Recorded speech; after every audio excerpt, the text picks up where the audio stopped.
Political benchmarks and when do we get out? Jessica Mathews said that she thought these benchmarks were, you didn't use the word absurd, but essentially unrealistic, and made the comparison to what a huge problem would be here in the United States if we'd had to deal with problems like that after the carnage. So to this team, what are, if the one, do you agree that they're unrealistic? If so, then what are the measures that the American public and our own leaders can look to that tells us that it's safe or wise to leave? There's been a lot of confusion about the benchmarks, their importance, what we want, why they matter, whether they matter. The purpose behind talking about legislative benchmarks was to help encourage the Iraqis move towards some sort of political reconciliation. That was the whole point.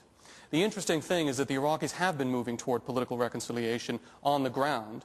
They have de facto amnesties that are taking place, as more than 30,000 insurgents have been brought in and the government has accepted their coming into the Iraqi security forces. Oil revenues are being shared. When $100 million goes to Anbar province in reconstruction, where do we think that money comes from? Iraq has only one source of income.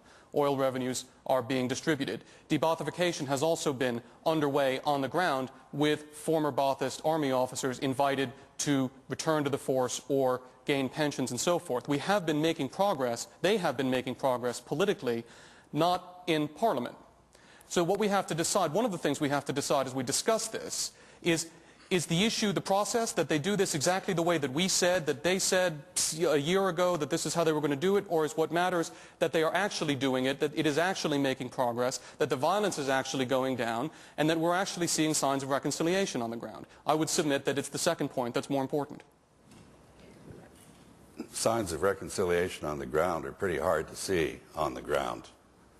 You know, 72% of Iraqis think that the U.S. military presence has made their lives more difficult. 70% believe the surge has made things worse, not better. And I repeat, 79% of Iraqis want us out.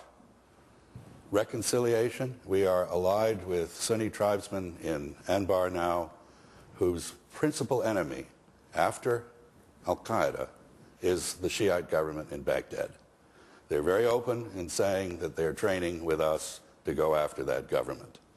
A series of tactical successes, welcome as they are, does not constitute a strategy. Moving troops around, leaving them in Iraq, is not a strategy. Question is, what's all this for? What is the connection between the military actions and the political results that we need to achieve to feel that we have achieved anything in Iraq? Can I add something to Jazz's point? We convinced ourselves with a fiction that there was something in Iraq called a national unity government. It was never a unity government. We sold a constitution to the Iraqi people on the promise that it would be amended to give the Sunnis more power. We couldn't deliver on that promise. We already have, under this constitution, a terribly weak federal government, central government. If we make it weaker, it will get worse. So the small progress in the regions is going to lead to a further centrifugal forces in the country, rather than bringing it together. So it's kind of the opposite of what you want to see. Yeah, just quickly, two things. I mean, in the Middle East, I mean, in the West, I don't know, I don't trust polling.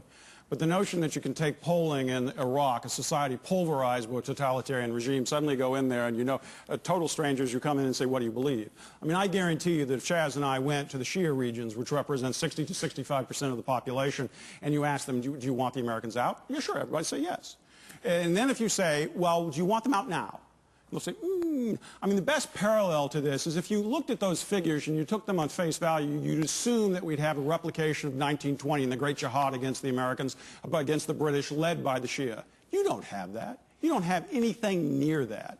There is a general consensus on the Iraqi Shiite and Kurdish side, which represents, let's be, 80 to 85% of the population, that in fact the Americans are a good thing. And I think you're beginning to see, as Fred said, a change of that view on the Sunni side, that they realize there are worse things than Americans. They've seen it when the Shiite got even.